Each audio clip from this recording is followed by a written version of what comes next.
வளைகுடா நாடுகள் மேலே ஈரானுக்கு அப்படி என்ன கோபம்?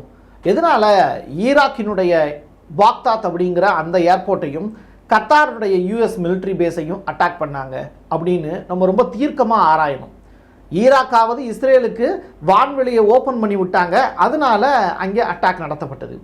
கத்தார் அப்படி என்னங்க பாவம் பண்ணுச்சு அப்படிங்கிற யதார்த்தமான கேள்வி இருக்குல்ல.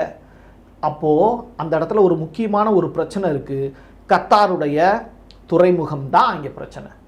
இது ஒரு ஸ்கூப் நியூஸ் அப்படின்னா யாருக்கும் கிடைக்காத தகவல். பாகிஸ்தானில் இருந்து மிக முக்கியமான ஒரு ஏவுகணை ஒன்று கத்தாருடைய துறைமுகத்தில் மாட்டிக்கிட்டு கிடக்கு.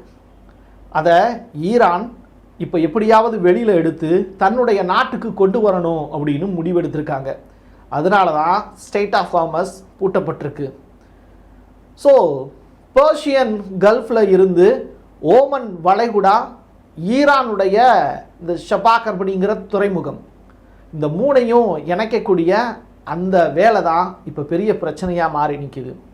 இஸ்ரேலுடைய தூதர் ஓமன் வளைகுடாவுக்கு போய் ஓமனுடைய மிக முக்கிய தலைவரை பார்த்துட்டு வந்தது எதுக்கு அப்படிங்கிறத இப்போ நம்ம பேச போகிறோம்.